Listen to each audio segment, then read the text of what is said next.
Bonjour cher ami viewer, bienvenue sur TV Touraine, la web TV de ta région. Aujourd'hui, nous sommes dans un lieu magique, un lieu sucré. Bonjour Nicolas, merci de Bonjour nous Mehdi. accueillir dans ton magnifique établissement qui donne très très très envie.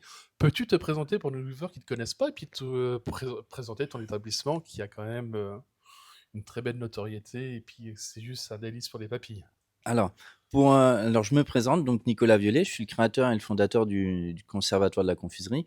C'est un lieu unique en Europe par sa conception, qui est un lieu avant tout de sauvegarde du patrimoine matériel et immatériel de la confiserie. Donc dans ce lieu, en fait, on réalise des visites où on démontre la fabrication des bonbons, on explique comment, sont faits les bonbons, on parle, de l'histoire un peu de la confiserie et après il y a une petite partie musée en complément qui vient enrichir cette visite liées à cette fabrication et démonstration. Et c'est vrai que lors de cette visite, eh ben, on réalise aussi, les bonbons devant les visiteurs et on leur fait façonner leurs sucettes. Ils ont le plaisir de travailler le sucre et de repartir avec leurs Oui, friandises. c'est une visite, d'un musée qui est complètement interactive où, les gens peuvent intervenir, heu, interagir avec, les animateurs et comme tu évoquais, fabriquer la sucette, qui est délicieuse d'ailleurs. Ou alors exactement, le but c'était ça, c'est qu'il y ait un maximum d'interaction, que ce soit pas une visite derrière des baies vitrées où en fin de compte, ça aseptise tout, le son, les odeurs, tout ça.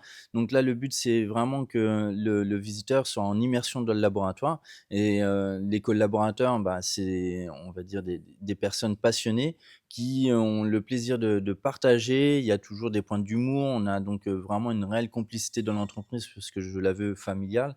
Et c'est vraiment cet esprit-là qui est vraiment mis en avant dans l'entreprise. Parce que déjà, à la base, il y a marqué de père en fils depuis 1949, sur la vitrine du conservatoire parce qu'en fait, je fais valoir l'antériorité familiale, donc on a ce côté vraiment familial et que je veux préserver et mettre en avant. Étant client et puis voisin de tes locaux, on je peux le confirmer, c'est vraiment familial. Tu vraiment quelqu'un de très sympathique et qui a un savoir-faire, en or et qui n'hésite pas à le partager. Merci. On sait que certains de tes employés ont aussi eu des prix. Oui. Dans quelle catégorie elles ont-ils participé? Alors, il y a par exemple Marine, qui est notre responsable de laboratoire, qui a participé donc à la coupe de France des jeunes chocolatiers confiseurs et qui a réussi à obtenir donc la coupe saveur, donc ce qui a récompensé vraiment en fait, la dégustation des produits. Donc elle a eu les meilleures notes de dégustation, donc je pense que dans notre métier, c'est quand même pas négligeable. Le goût, certes, elle n'a pas eu le titre de championne de France, de chocolaterie, mais voilà, elle a ramené un beau trophée qui a, je pense, beaucoup de valeur au niveau professionnel, donc ça lui a permis de rencontrer de grands chefs et après dans l'équipe et ben j'essaye de pousser mes collaborateurs et apprentis à faire des concours. Donc on a Gabriel qui avait fait la coupe de France, de dessert à l'assiette. On a nos apprentis, donc on a eu Elsa qui a eu, son CAP avec mention très bien. Gabriel qui vient d'avoir son CAP avec mention très bien. Voilà, on voit qu'il y a une dynamique et tout le monde, s'engage et fait au mieux pour, le métier et c'est ça ce qui est chouette, c'est ils ont la C'est passion. vraiment dans l'âme du conservatoire de transmettre ce savoir-faire. Déjà pour le public par le biais du musée et la visite interactive et pour tes équipes, le savoir que toi que tu as appris au fil des années, auprès de ton père ou de d'autres, Exactement, en fait, personnes. l la problématique, en fait, c'est qu'on n'a plus de formation de confiseur en France, moi, j'ai, pu bénéficier des connaissances familiales. J'ai voulu passer un CAP, un BTM en chocolaterie-confiserie et c'est là que je me suis aperçu qu'on apprenait plus le métier de confiseur, donc j'ai décidé de faire un petit tour de France pour récupérer les savoir-faire et les machines, en sachant que les confiseurs n'aiment pas transmettre leur savoir-faire et voire même de leur vivant, s'ils ont pas de successeur ni de repreneur, ils détruisent le matériel et partent avec, leur savoir. Et moi, j'ai eu la chance de rencontrer les bonnes personnes au bon moment et ce qui me permet, bah, actuellement de pouvoir fabriquer quasiment tous les bonbons de France sur un seul site de production et de le transmettre et de permettre à des jeunes d'avoir déjà des connaissances de la confiserie qu'ils n'auraient pas pu avoir ailleurs. Il aurait fallu qu'ils fassent déjà un petit tour de France, donc ils bénéficient de l'expérience que j'ai pu avoir et ils ont un petit concentré, ce qui leur permet, bah, de se démarquer des autres de leurs camarades de classe, à ce niveau-là. Derrière nous, on peut voir un éventail des produits que tu peux fabriquer. Oui, On va faire de la pub un tout petit peu, on pourrait dire du nougat made in Touraine, oui, script sur exactement. une recette base, nougat de Montélimar pour les viewers qui nous suivent. Oui. Par contre, mais tu te sers vraiment de produits extrêmement locaux, Oui, au au maximum, maximum. c'est ça. Là, en fait, on travaille avec un apiculteur, donc c'est Bernard Cornen qui est donc un apiculteur de Saint-Ouen-les-Vignes et on travaille avec son miel. C'est du miel de printemps qu'on utilise, de façon à vraiment avoir un nougat riche en miel et on va dire, respecte le cahier des charges du nougat de Montélimar, mais à notre sauce, Touraine. Après, il y a plein de projets. On a le projet heu on travaille dessus depuis déjà un certain temps, mais avec la ferme des Grands Villepins, où on va fabriquer nos caramels avec leur lait et leur beurre. Voilà, on essaye vraiment d'avoir une cohérence locale et sur tous les produits, on est sur des produits français. Que ce soit le sucre, que ce soit le glucose, que ce soit les arômes, les colorants et le but, c'est à chaque année sortir un nouveau produit et de mettre en avant d'autres savoir-faire. Là, tu évoques les nouveaux produits. Oui, Comme on peut voir, juste là, je sais pas si on voit trop à la caméra, oui, les petits crocos. oui. On va faire de la pub un peu à la concurrence, type Haribo. Alors pour les avoir dégustés, il y a rien à voir, c'est le jour et la nuit. Mmh. Heu, Comment t'es venue cette idée de faire des bonbons gélifiés? Alors, en fait, ce qu'il y a, c'est que depuis notre ouverture, on s'est aperçu qu'on avait quand même beaucoup de bonbons destinés aux adultes.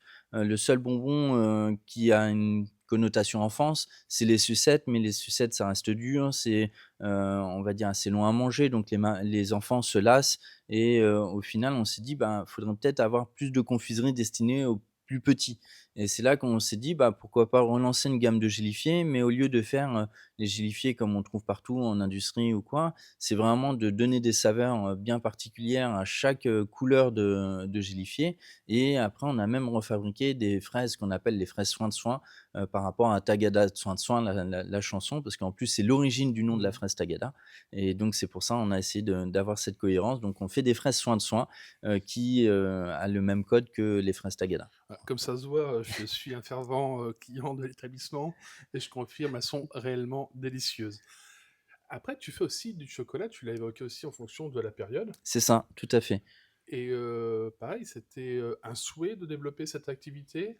Alors, en fait, c'est que ça fait partie de notre savoir-faire. Donc on est avant tout chocolatier confiseur. Donc dans ma formation, bah, j'ai passé, c'est les diplômes chocolatier confiseur, CAP et puis BTM. Donc j'étais à Alençon chez monsieur Glatini, chez qui j'ai vraiment appris le travail du chocolat et on fait du chocolat pour Noël et pour Pâques, parce que, bah, c'est la période où le chocolat est mis en avant et c'est vrai que la confiserie est plus en retrait et sur le chocolat, bah, on travaille sur des produits assez haut de gamme. On est sur des couvertures, donc pour le chocolat noir à 70, le chocolat lait à 38, des purs beurres de cacao et on fabrique nos pralinés. Tous nos intérieurs sont fabriqués maison.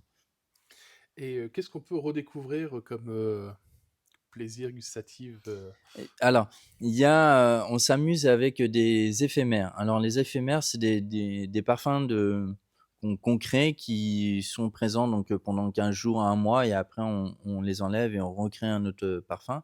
Donc là, on a fait, par exemple, dans les sucettes et dernièrement, on a fait, thé pêche et on a fait mojito. Donc là, c'est des parfums qui sont vraiment, on va dire, je pense, de circonstance, de saison. de ce Voilà, des boissons fraîches et tout ça. Mais c'est en version sucette et après dans les bonbons, là, on a recréé donc une petite gamme, de pastilles avec la forme donc, de pastilles de violette, mais avec une déclinaison de saveurs de fleurs. Donc ce qui veut dire, on a des pastilles à la violette, au coquelicot, à la rose et au jasmin. Là, on peut découvrir, un petit bonbon, qui me fait penser un peu au Jelly Bean, au Dragibus. Oui. Est-ce que c'est aussi un choix, de développer cette gamme-là dans le futur? Alors oui, c'est prévu. Là, en fait, on est sur des groseilles, et on va faire donc, myrtille, donc il y aura un assortiment rouge et noir. Donc là, on est sur un noyau en sucre dur pour l'instant, mais on travaille, sur un projet donc, de jelly bean ou, de dragibus. On a déjà fait des essais avec Gabriel, donc on a déjà mis au point un intérieur. On est en train de finaliser la technique pour pouvoir, faire des grosses séries pour pouvoir les dragéifier par la suite. Parce que le problème, c'est que avec notre matériel, on a des contraintes de quantité, donc on ne peut pas faire, de trop petites quantités.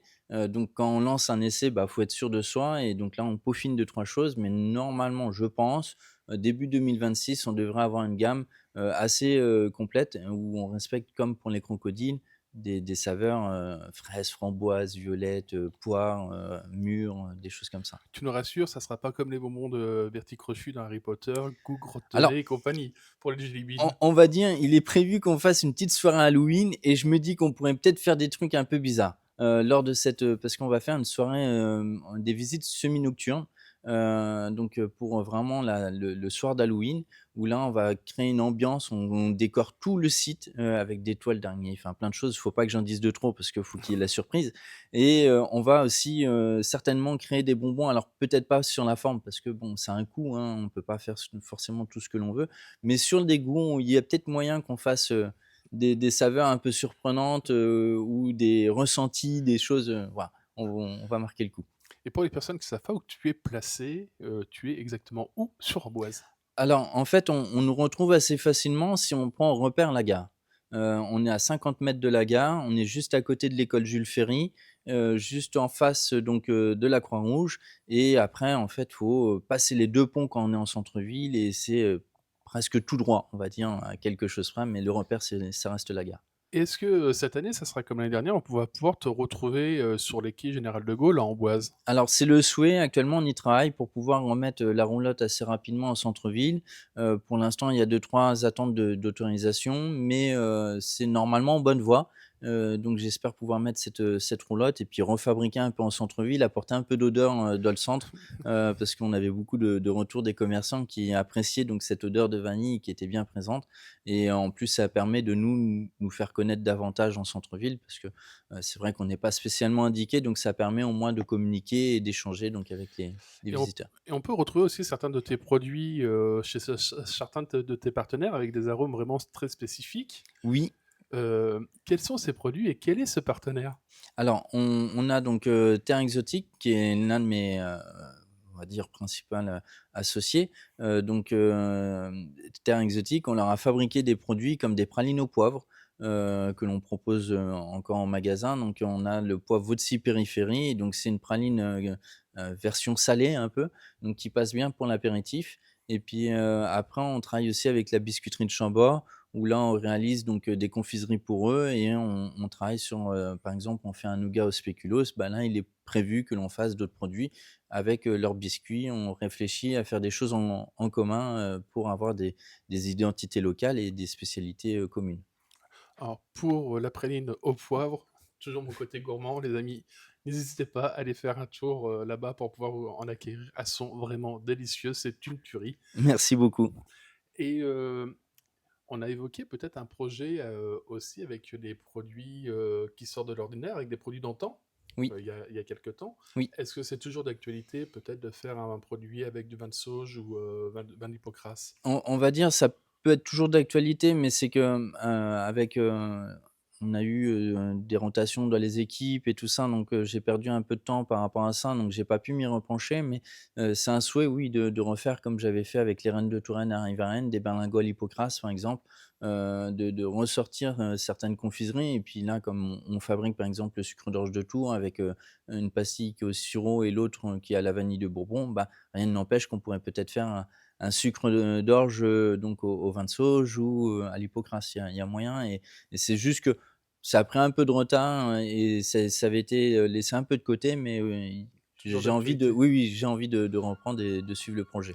Alors, chers amis viewers, n'hésitez pas à nous suivre, à liker et partager, sachant que très bientôt, on a une petite surprise pour vous. On va vous faire gagner quelque chose de l'établissement. Tout à fait. Dans les ruelles de la Touraine, sous les châteaux et les plaines, TV Touraine fait battre le cœur d'une région pleine de splendeur. Reportage, interview en lumière, histoire, talent qu'on éclaire. On raconte la vie, on partage les voix avec passion. TV Touraine est là pour toi. TV Touraine, d'Amboise aux étoiles, des histoires locales qui s'envolent.